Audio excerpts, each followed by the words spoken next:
Welcome, everyone, to Dead Talk Live. I'm your host, and it is my honor tonight to welcome our very special guest who's appeared on The Last House on the Left, The Innkeepers, Shark Night, Aquamarine, and on. Sara Paxton. Sara, thank you so much for being here with us. How you doing tonight? Well, thank you so much for having me. I'm It's really excited. I'm doing good. I'm doing well. How are you? doing pretty good. Excited for this conversation, excited for this interview. So let's get right to it. We actually have a lot of Okay, questions. great. Now, obviously, you know that the 2009 version of The Last House on the Left was a reboot of Mhm. 1972's Wes Craven's, I believe it was his debut, Yeah, I uh, think so. Yeah. to a very successful movie back in the 70s. Sean Cunningham, who went on to direct Friday the 13th, was also a part Mhm. of that original production. Were you intimidated going into a reboot of such a cult classic? I was intimidated. I don't know if right off the bat I was intimidated because it was a reboot and such a cult classic, but I was just intimidated the material Mm, in and of itself, And I went in for the audition, and at the time I was doing a lot of comedy and a lot of sort of teen stuff, and I didn't really think I would get it. I liked it a lot, and I liked the character, and I thought, wow, what a challenge this would be. And I auditioned and I got the part. And then once I got it, they called me, they're like, you got it. We filmed it in South Africa. They're like, you're flying, in a couple weeks. I was like, oh, can I swear on this yes, podcast? I was yes. like, oh shit, okay. Okay. This is real. Now I have to contemplate all these big things. This is a reboot. People love this movie.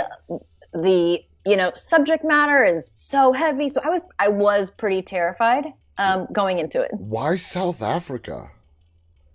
I don't remember why. It must have Wow. been like a tax thing, but also, I mean, it was so beautiful. Oh, I I can mean, imagine. I can totally yeah, I mean, imagine. even in the movie, you can see like that beautiful lake and like the mountains and the trees. Like we shot like in the middle of a forest, Yeah, basically. yeah. Um, So the role of Marnie on House on the Left, Last House on the Left, it was your first venture into horror, and the way you just described it, what it sounds like it was just another audition that your agent got for you, or mhm. did you really, at the time, were interested in trying and getting into the horror realm?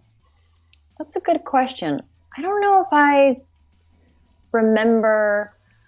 I don't know. I don't know. I do know that I don't know if I thought about it beforehand, but I do know that when I got that script, I was like, oh, yes, this is something I'm definitely interested in because I feel like there's not a lot of genres where a woman gets to sort of go balls to the wall like that, Uh huh. and Uh run huh. around and scream and be terrified, covered in blood, like blood curdling scream, crying, really going for it.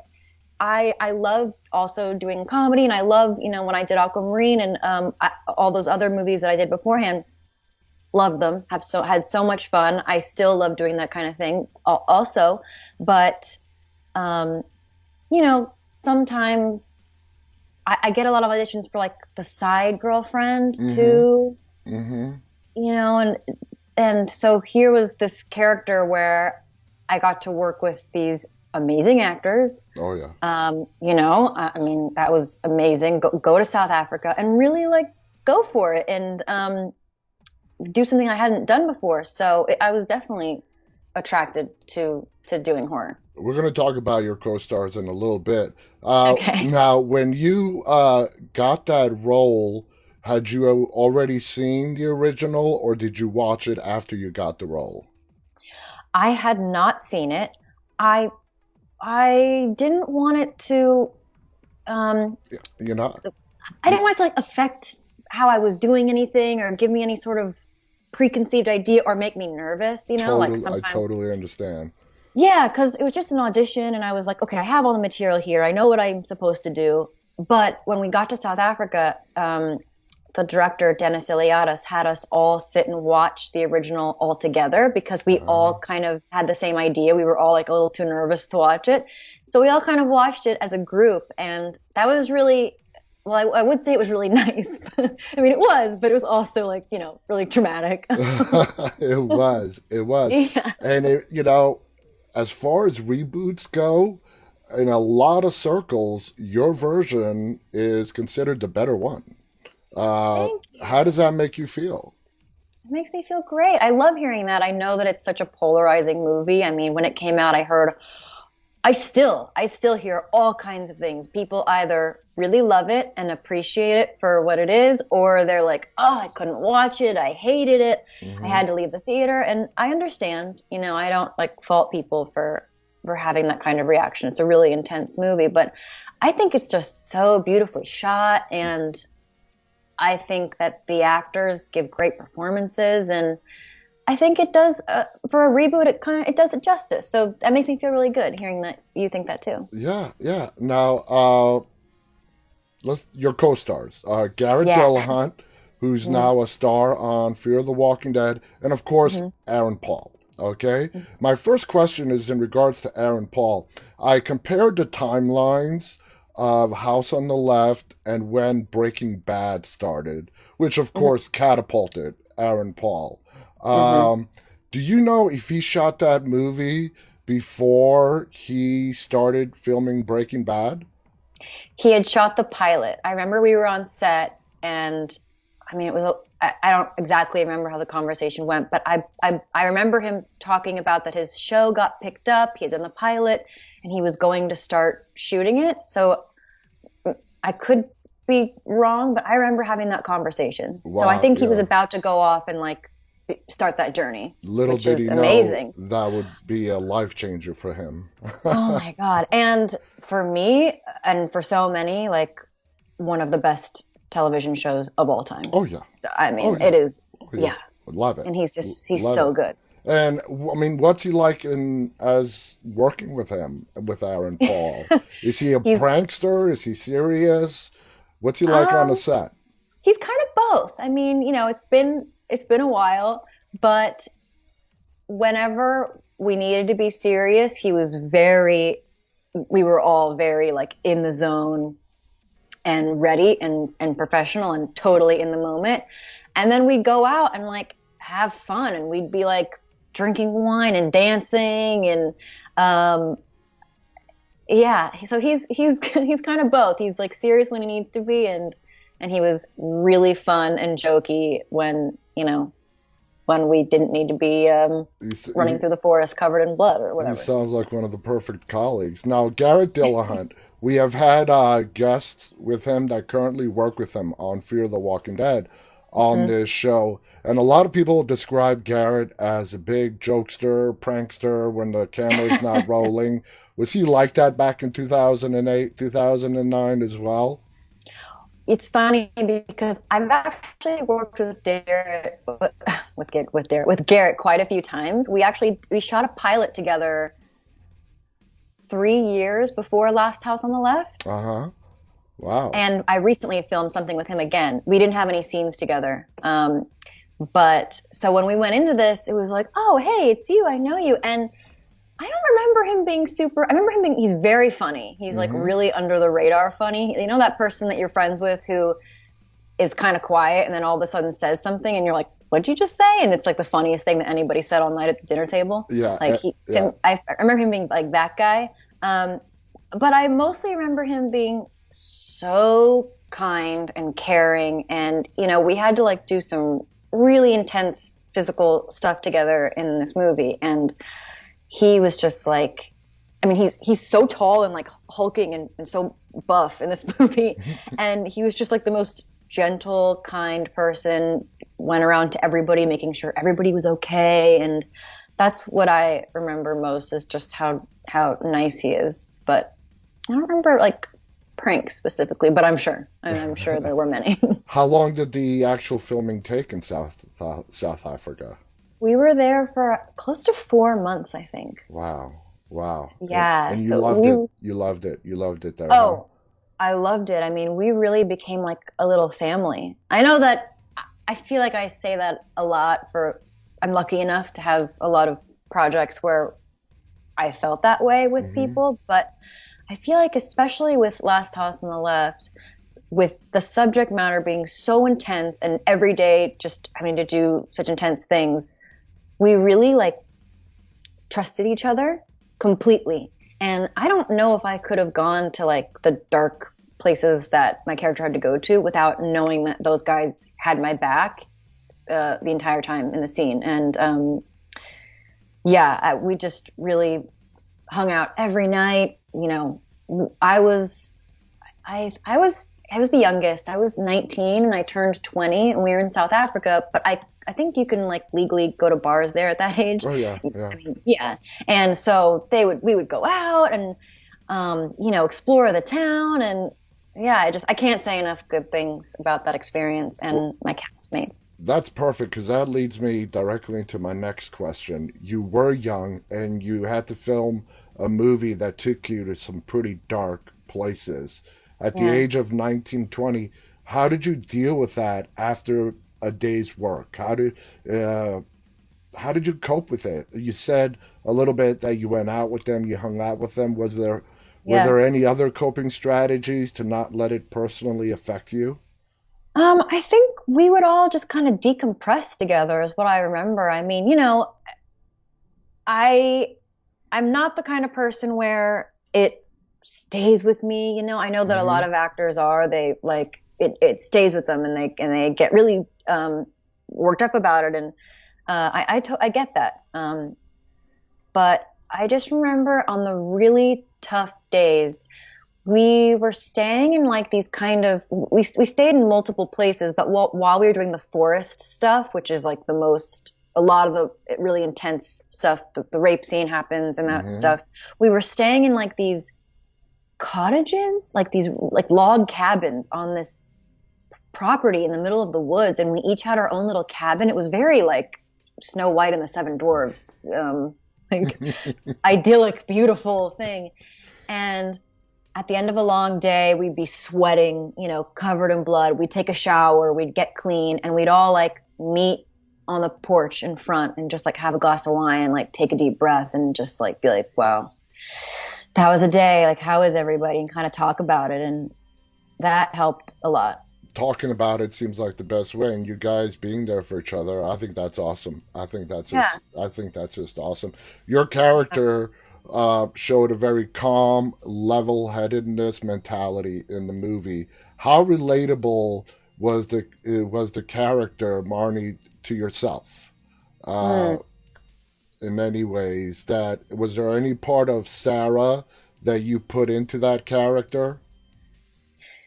Yeah, definitely. I mean, I think that every character I play is like a little bit me in some way or another. Just the circumstances are changed. Mary was a character who I kind of saw her as being the level-headed one in the situation because her friend Paige, played by Martha McIsaac, was she was freaking out a little more. You know, she's kind of hyperventilating, and my character, it's not talked about a lot, but I think in the scene where we're smoking the joint in the motel with Hmm. Spencer Treat Clark, we talk about how my brother died. Yeah.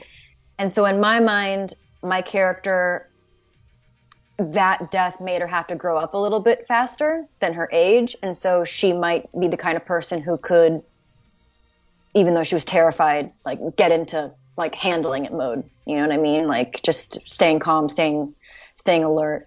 I'd like to think of myself as that I would be that way in that kind of traumatic situation. I've never been in a situation like that, but um, hopefully I would keep calm and level headed and not completely lose my shit. I don't know. Now you just mentioned the scene where you do mention the loss of your brother. Do you have any like relatable real life experience to pull out all those emotions in in the absolute silence of the moment?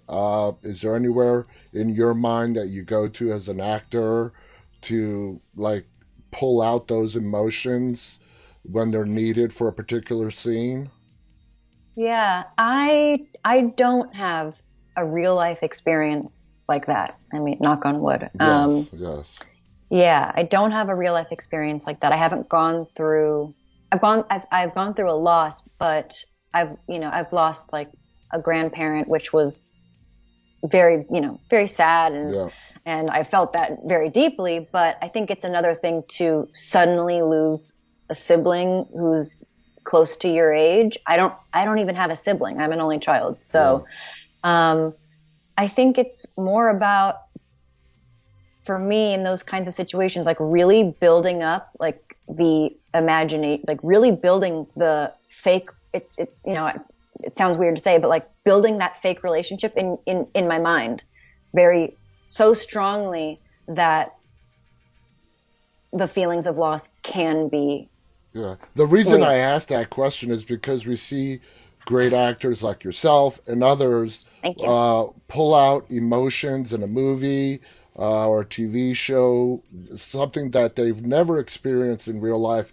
And I was just curious, and listening to the different techniques that different actors use, because you guys and that scene in particular in the motel, it's so authentic, it's so real, and I was just really curious, like what tricks do you use to make us as the viewers believe that it actually did happen to you, and Yeah. it's all part of the craft, right?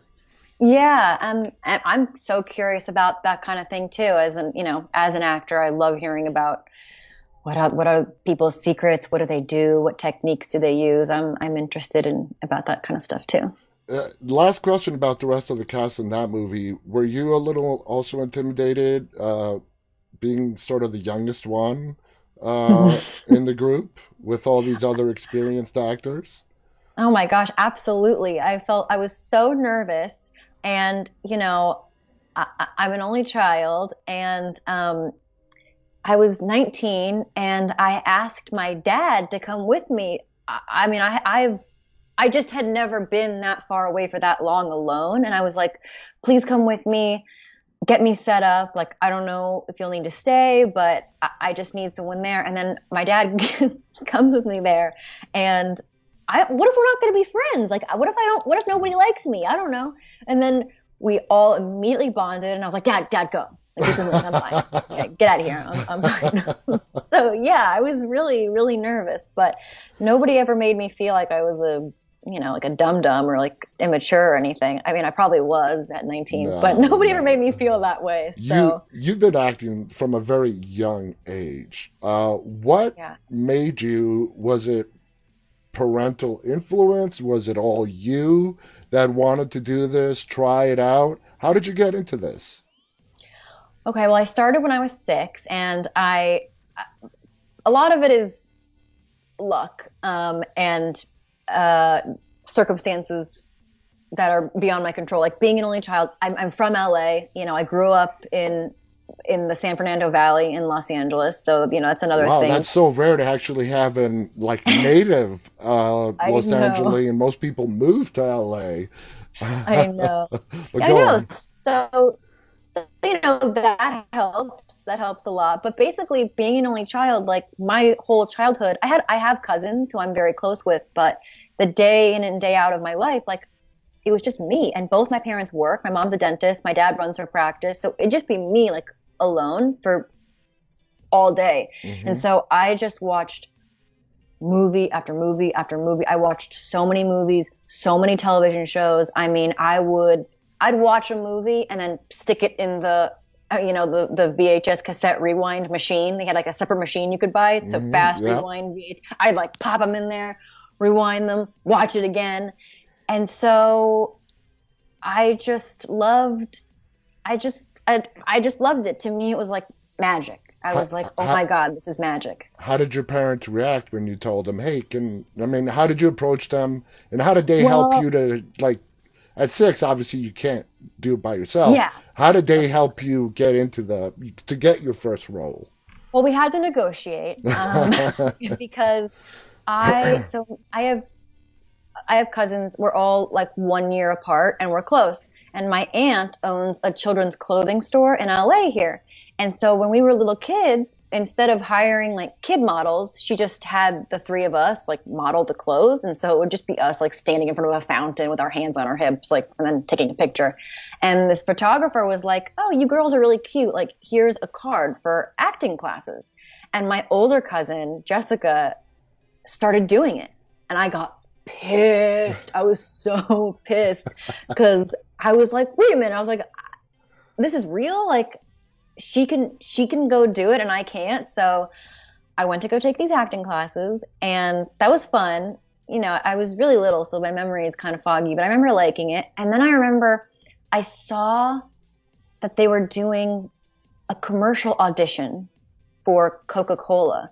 And I was like, take me to that audition. Like, I really want to go do a Coca-Cola commercial. And they were like, no, like, we're working. We don't have time for this. And I was like, just take me.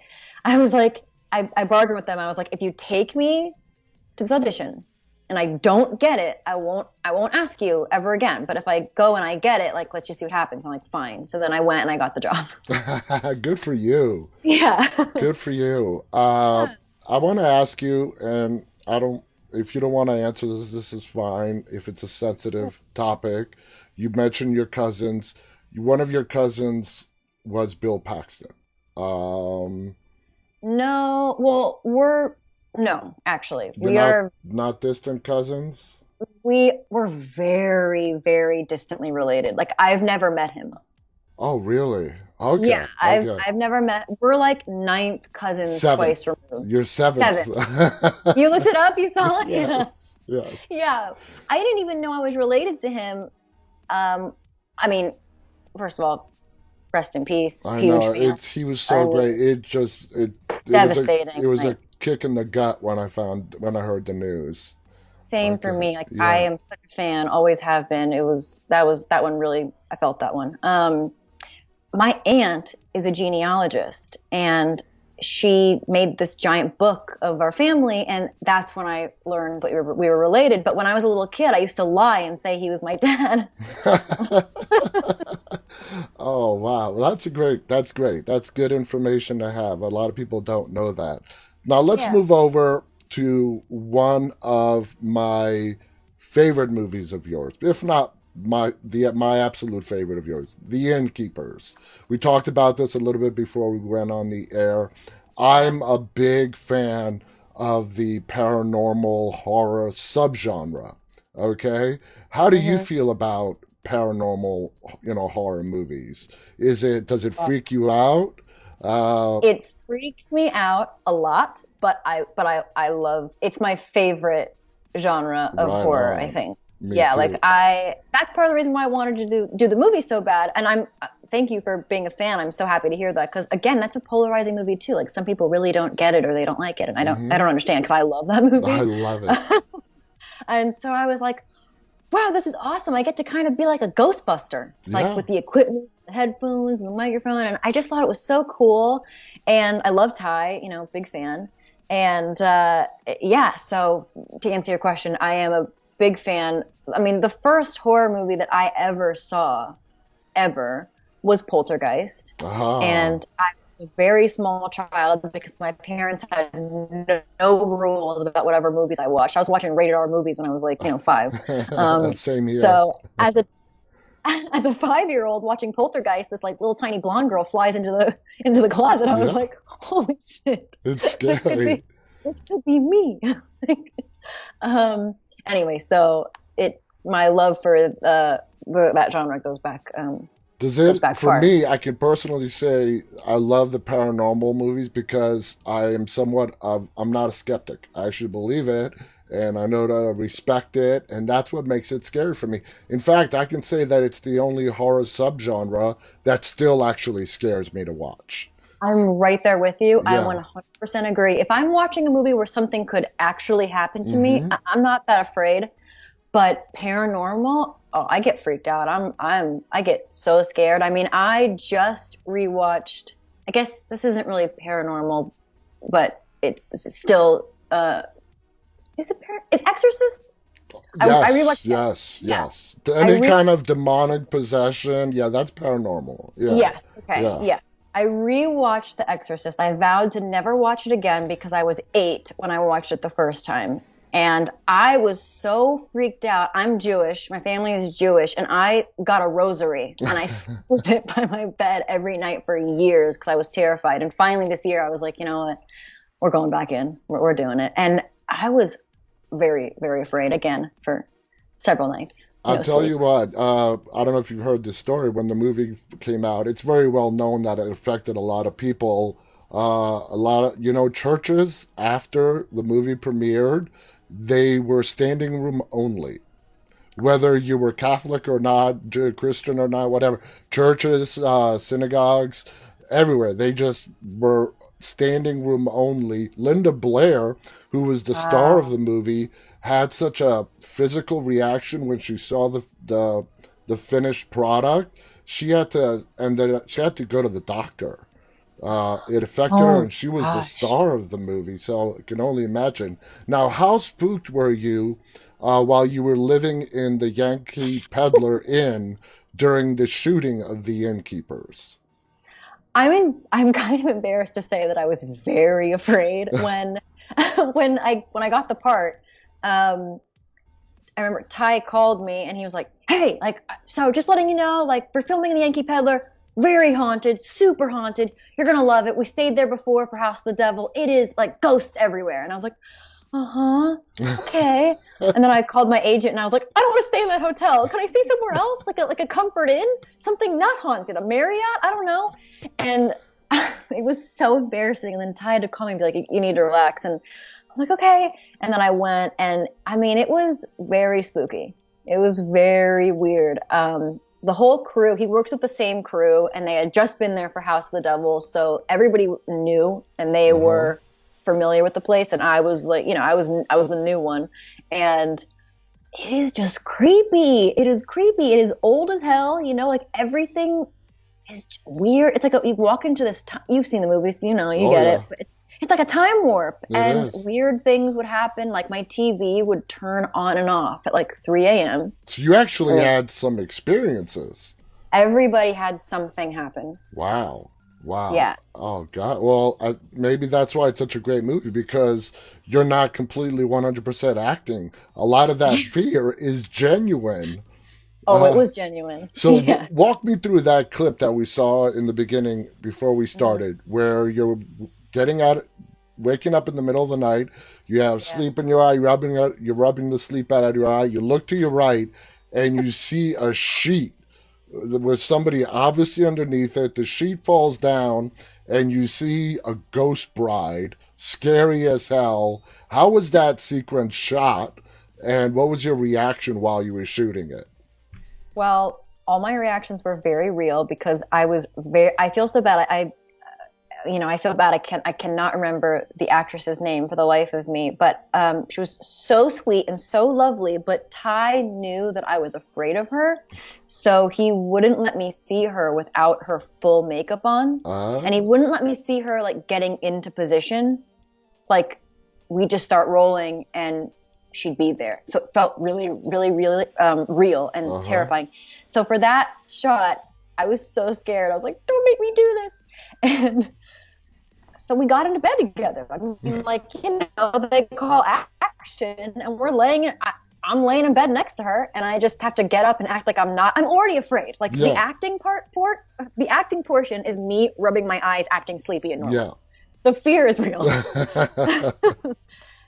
So that was how we did that. But yeah, she really scared me. She told her to always be in character. Like she had those like foggy, like cataract Those lenses contact on. lenses. Yes, really scared the I crap out of think me. that her name was Brenda Cooney. Yeah, Yes, her name was Brenda. Brenda Yeah. Cooney. Now, you're in the movie. Your character is very fascinated by the concept of spirits.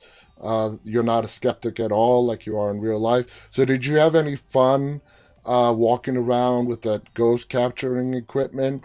Did you do any actual ghost investigations when you were not shooting, or were you too Mm. afraid of the evidence you might capture? I was really excited to do pretend ghosting and, felt like I was kind of like a lady Ghostbuster. That was really exciting for me and really fun to film. And there's some really funny moments there that I really enjoyed. I don't remember, but I doubt that I was doing any real ghost sleuthing because things were happening. And I've always been the kind of person that's like, don't provoke it. Don't provoke, anytime I'm afraid, I'm always like, hello, I respect you. Like, I'm just here. I'm not here to like impede on this is your hotel. Like, yes. Yeah. So I don't think I would have gone looking for it because I would have been, I've always been like, respect the ghosts. Exactly. How relatable is the character of Claire to yourself? I mean, Claire was kind of a dorkish. You remember that scene, celebrity awestruck, when that celebrity came in to the hotel. How relatable are you to Claire in the character in the movie? I think Claire is the closest to myself I've ever played. Claire is me. Okay, that's why I asked that question. I had a feeling. And Claire was adorable. She was great. There was a funny scene when Claire had to throw the trash and struggles as she juggles between keeping the trash can open and swinging the trash into it. Has that ever really happened to you in real life? That was all real. None of that was scripted. That was just the scene just said Claire takes the trash out and like it's kind of heavy or something. Like Ty was like, okay, like here's the garbage. We're gonna put some liquid in it so it's leaking. Just take it all the way, throw it in the trash can. I was like, okay, and then that's what happened. And he was like, we're good. We don't need to do another one. That's the one. Is it true that whole movie was shot in 17 days? Yeah, it was. Wow. Is that your shortest, full feature film? No, actually. We shot the movie Cheap Thrills that I was in also with Pat Healy and David Koechner. We shot that in 14 days. I mean, what do you think about this? Because I'm seeing a pattern here where when it comes to especially the paranormal horror movies, you don't really need a big budget and they can be shot relatively quickly. Now, I would not call The Innkeepers low budget. I mean, it's medium budget, good budget. How were you guys able to wrap that whole thing up in 17 days? I really don't know. I'll tell you, like, it wasn't the shortest shoot that I've ever done, but it was the most efficient. I mean, I've never worked on a movie before where we don't go over several hours doing 14-hour days. Everyone's exhausted. We finished early every day. And then, we were living in the hotel as we were shooting it. So it was like camp. Yeah. So going to work every day was just like a PA would knock on my door and be like, hey, you ready? And I'd be like, oh, okay, yeah. Like, can I get some coffee? Thanks. And then I'd like I wore one outfit the whole movie. I'd like put on my little kids and then like walk down and we'd start shooting and then we'd finish and we were all friends. Everybody was like young and fun and we're all living in this hotel and we would all just like drink beer on the porch and be like, yeah, that was a good day. It was a really good day. Sorry, I was rambling. What was your original question? No. If basically, how were you guys able to do it in 17 days? I don't know. I think a lot of it is Ty. I mean, Ty is really one of the best directors that I've ever worked with. He knows exactly what he wants. He's not one of these directors that you get on set and they're like, well, I don't know. What do you think? Like, should we try that? Or like, maybe move the camera over here. He already has it in his head. He's like, camera's here. You're wearing that. We're doing this. You're walking here. Go. And I think, and his crew, he's worked with multiple times. So I think it was just like a well-oiled machine that I was kind of, plopped into, which was great. I mean, it was amazing. That's awesome. Let me get to a viewer question because I don't want to leave them out. This is in relation to Aquamarine.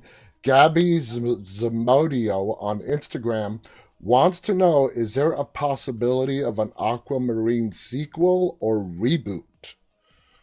Ooh, mate. I mean, not that I know of, but I certainly wouldn't be opposed to it. I feel like, I'm a little old now, but if they don't mind seeing me old in the fin, then I'm down. I mean, you were very popular in as you were growing up. You've appeared in Wizards of Waverly Place.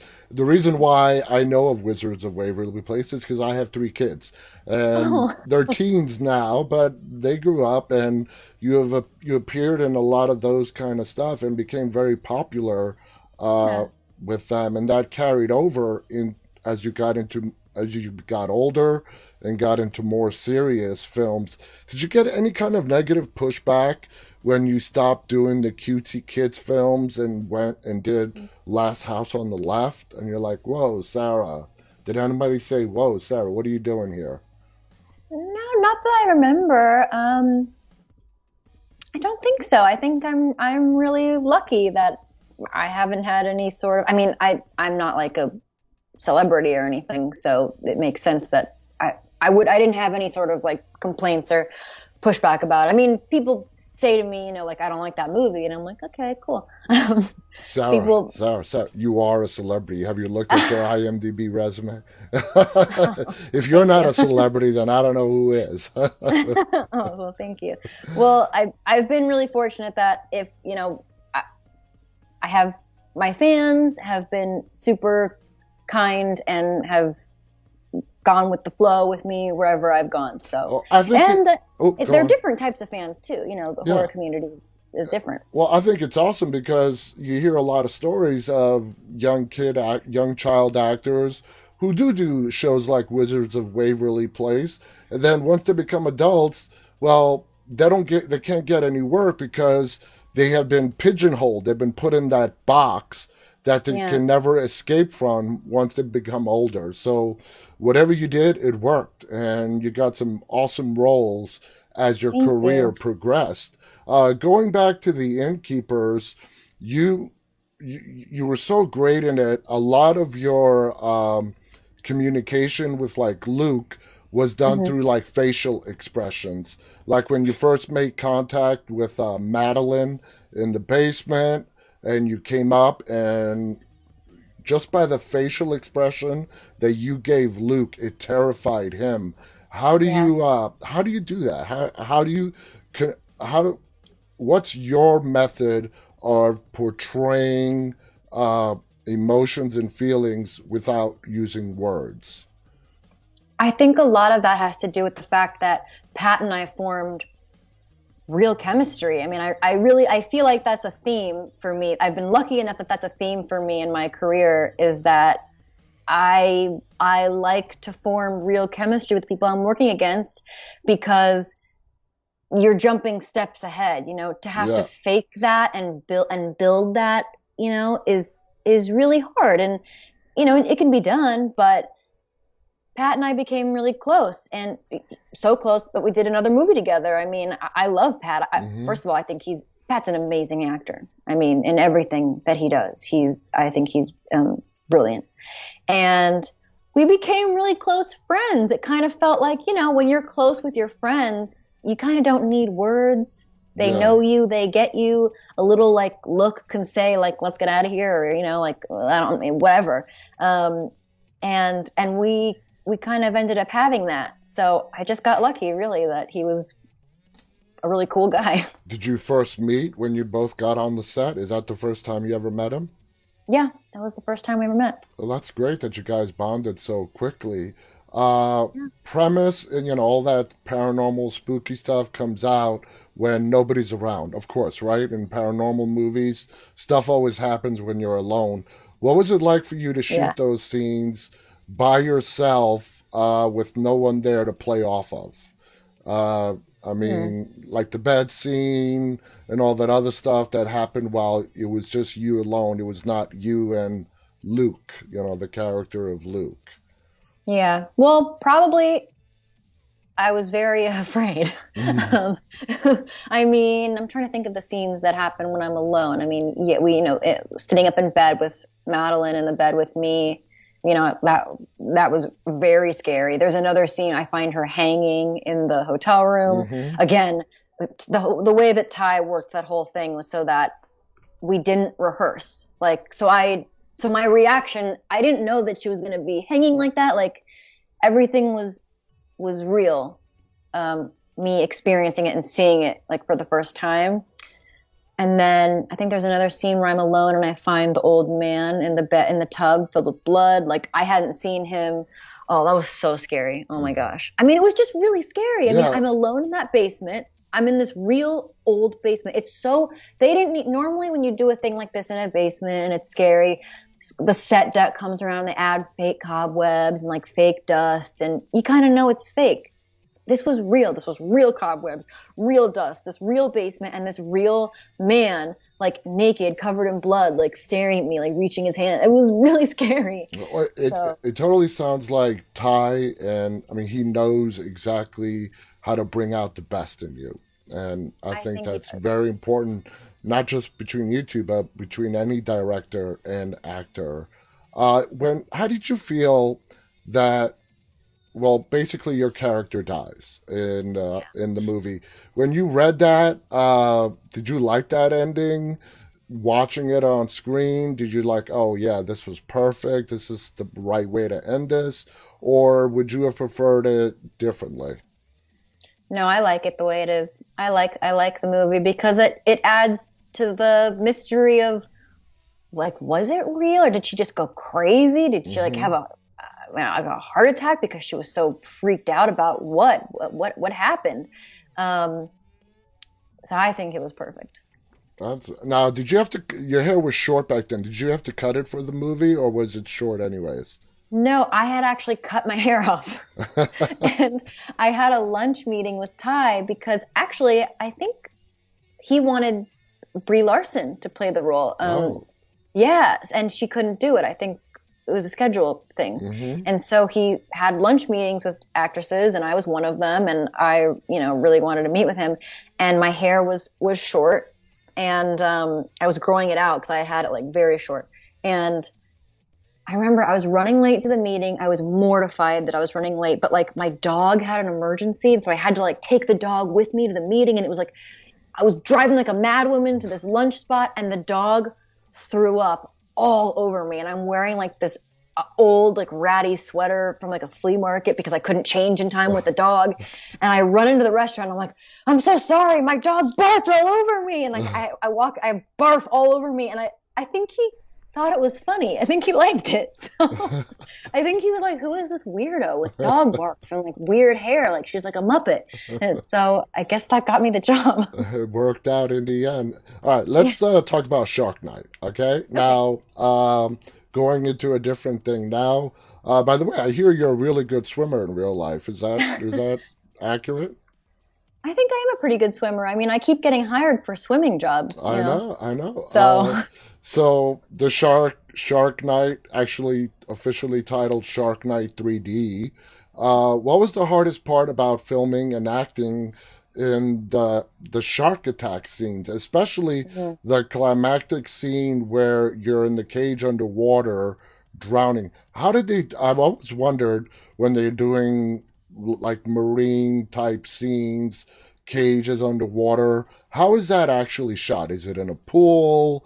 Uh, Walk us through how that's Yeah. actually done. Okay. Yeah, it's a lot. It's really intense. So basically, we filmed it in Louisiana. The cast, we all get there, and immediately we all have a training with the Navy SEALs. Okay. Wow. Yes, and the SEALs were also the on-set water stunt safety crew. So they were with us the whole time, and they taught us how to scuba dive. Basically, they taught us how to clear I forget what it's called. That was so many years ago, but the breathing apparatus. Hmm. Um, Taught us how to not go up quickly, get the bends, everything. So the underwater scenes we shot in a giant tank, and the cameras were underwater, and the camera crew was all in scuba gear and I'm in the cage. And because the cage was a real cage and it couldn't be to take me out of the water, every single shot in between shots would take way too much time. Hmm. So I basically had to sit underwater with my eyes closed for like 40 minutes at a time. And my guy, my Navy SEAL stunt guy would just come in and out and pass me the breathing tube.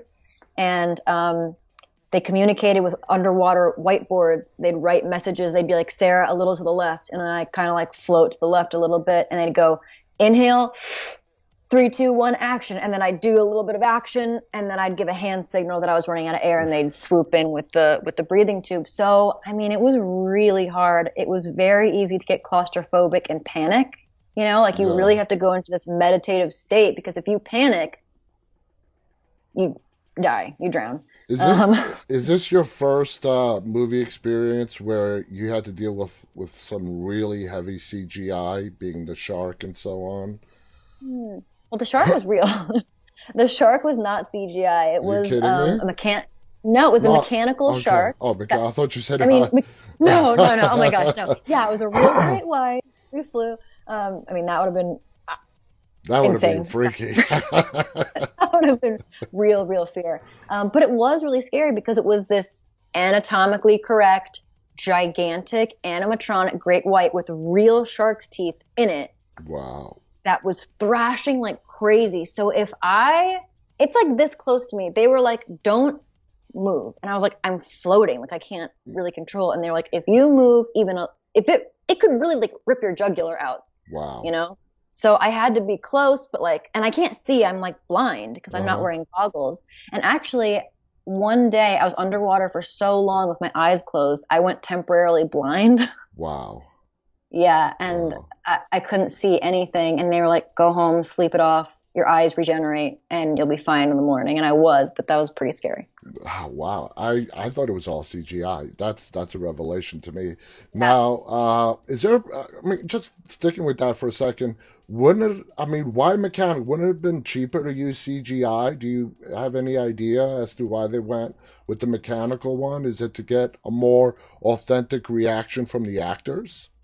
I do think that some parts were CGI, but for the most part, it was the mechanical shark. At least for all the close-ups with me in the cage, that was that fake shark.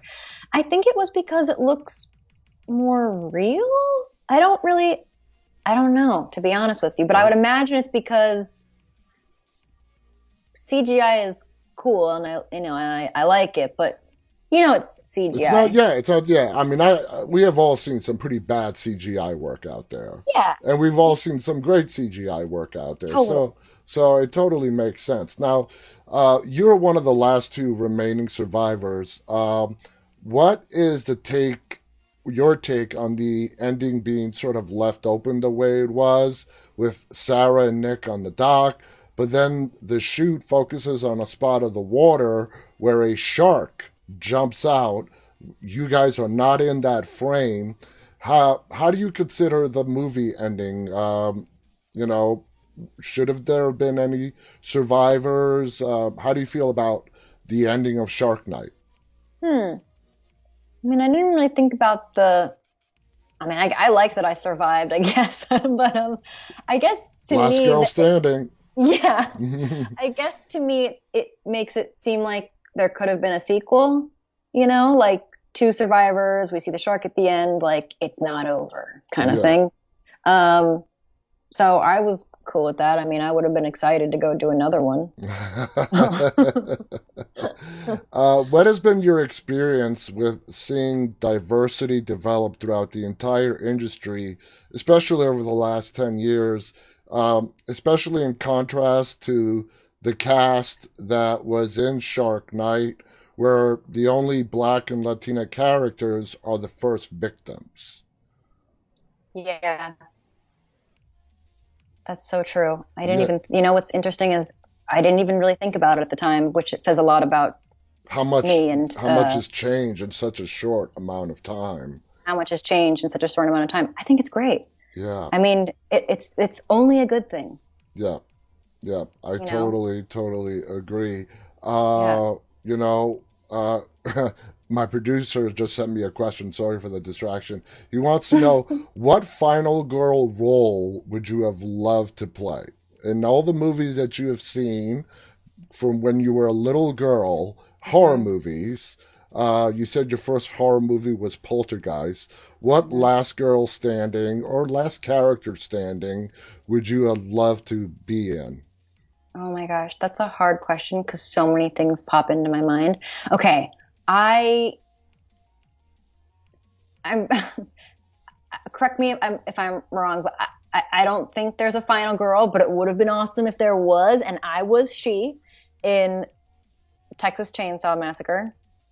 I love that movie. That is awesome. I And in the love that movie. Jessica, I'm trying to think if I'm correct, in the remake with Jessica Biel, I think the movie ends with her still being alive, Okay, if well I'm then remembering correctly. I wish I was her then. And you know what also popped into my mind? It's not like a final girl kind of movie, but I rewatched Rosemary's Baby, which I love Oh, me too. so much. Oh my gosh. But it's interesting because I think it's so creepy at the end how they don't kill her, Mm-hmm. like I mean, sorry, spoiler No, alerts. that's okay. Yeah, no, it's fine. She's well, yeah, well, she's the mother. I Yeah. know. And then how she becomes like, she decides to join them, Mm-hmm. kind of, like it ends with her like rocking the cradle. Like she decides to sort of love the devil spawn baby. So she's kind of like a final girl too, because the whole movie, it's like, they're after me, they're after me. And then she decides to stick with it and like love this devil spawn baby. And like, I mean, who wouldn't want to be? Yeah, yeah, the mother of the Antichrist. Yeah. Would you say Shark Night was your most physically intense film? It's definitely up there. I mean, Last House on the Left was very physically intense too. I Mm-hmm. mean, every day was running, tripping, you know, going full throttle. I mean, there were days when me and the other cast, we'd be so exhausted on our lunch break, we would take out, like when you do like stunt falls and stuff, they have these like gymnastics mats that you Yeah. fall on. We would each grab a gymnastics mat and like take a nap. Like we were so, and the swimming, oh my God, the swimming was Yeah. so tiring. But when we got there like a month early for rehearsal, and they put me through like this swim training every day. So I had to get up at like, 4 a.m. every day, do my swim training for like an hour and a half, then go to set and like do rehearsals and like hair and makeup tests and stuff. And so, but the same with Aquamarine, I did a ton of swim training for Yeah. that too. So, but it's fun. It's all good. It's exciting. It's an adventure. Absolutely. Now, up to this point in your career, what would you say has been your biggest break? Would you say it was Last House on the Left, Aquamarine? Where would you say that you started getting a lot more jobs after a particular project? Which project would that be? I think Aquamarine, Yeah. I think that definitely changed a lot for me. And when they were casting you for House on the Left, uh, because it was your first, when you were auditioning, did you hear of them having any reservations about Last House on the Left being your first jump into the horror genre? Or did they have no issue with it whatsoever? This girl who's, up to this point has played cutesy, you know, PG rated films, and to Hmm. put her into this really intense, dark film. Did you hear any kind of talk of them having any kind of hesitation? If I did, I don't remember, but I wouldn't be surprised. I mean, it wouldn't shock me at all if they were. I was shocked. I didn't think I was going to get the part. I was Yeah, like, I'm going to go in and do my best. 'Cause that's all I can do. But I remember they brought me back in to read with the director, and we didn't even read any of the super intense material. I was like, how does this guy know that I can do it? Like, what if I can't do it? Um, so I really, yeah, I have to. yeah. I'm so thankful that he I've took a chance on me. yeah, I've heard a lot of them say a lot of them is gut feelings and reaction. And let me tell you, their gut was 100% spot on. Do you have any preference between film or television? No, I love doing both, especially now because I feel like when I first started, there was such a a stigma between you're a television person or you're a film person, and doing film is better. And now I don't think that exists at all. I mean, some of the best, most amazing, things that I've seen have been television series. Absolutely. Like we were talking about Breaking Bad, so I love doing both. I don't care what I'm doing as long as it's a really fun, interesting character that I can play. That's something that maybe I haven't done before. That's and that's awesome because we're almost out of time, and I want to make this the final question. It's a good question. Okay. Okay, Okay. if you had an option, okay, uh, from this day forward, where like Aaron got a job like Breaking Bad, which propelled him to I don't even know how many Emmy nominations, Mm, Emmys he's actually won, yeah. and cemented your I guess for you, it would make you a celebrity because apparently you don't believe you're a celebrity at this point. Or would you just want to have that really breakout film where you just start getting great film after great film after great film? Which road would you, if you had to pick, go through like what Aaron did and get a Breaking Hmm. Bad role, or get the movie that just makes you like a really hot item in Hollywood for movie after movie? I mean, first of all, like Sophie's Choice, like they both sound amazing. I know that's why it's such a hard decision, and I wanted to Yeah. see if you had to pick one, which way would you go? Hmm. Well, if the show was Breaking Bad, I would go Breaking Bad just because that is my number one all-time favorite show of all time. I mean, as an actor, to be able to work with that caliber of material, that writing, I mean, It's what a dream, especially the way each character, Walter and Jesse, their arc they take throughout mhm. all the seasons, they grow and they change and get to do so many new different things. I mean, that's just like sounds like the most exciting thing ever to me. Mhm. Um, so if it was like that, then I would go that route. Are you happy that when it was all said and done with, at least for now, I don't know if you've seen the movie with Aaron, El Camino, which is an extension of Breaking Bad, as to I what haven't seen happened. it yet. You I haven't haven't seen I it? haven't seen it yet. How have I not seen Oh, it oh yet? yeah. Well, you get to find out what happens with Jesse. But are you happy that Jesse's character, when it was all said and done with, survived? Yeah, I mean, I was as content as you're never going to be 100% satisfied because if you love shows like that, you fall in love with them. You fall in love with the characters. You never want it to end, Mm-hmm. but it does. Of course it does. And I think they wrapped it up Beautiful. per- beautifully. Beautifully. I think it's perfect, and I think it really makes sense for the entirety of the show. It makes sense to me. Okay. Well, we're out of time, and I have to recommend if you are a huge Breaking Bad fan, you got to watch El Camino. It is You're right. I will. it's Breaking Bad. It's just it shows what happens to Jesse after he breaks through. Sarah, you've been amazing. I can't believe how fast this hour has just passed by. It's been an Same. it's been an absolute delight talking to you. Thank you so much for agreeing to come on our show. I've learned so much. Oh, Uh, thank you. Thank you so much. And yeah, the time has just flown by and it's been really, really fun. So thank you so much for having me. I wish you nothing but success, and I'm sure you have a lot more projects, films, TV that we're going to see you on the screen for a long time to come. So, Thank you. thank you to our viewers for tuning in. Thank you for your questions. Thank you to Sarah again. Everyone, stay safe, and until next time, stay walking, guys. Good night. Bye. Thank Bye. you. Bye.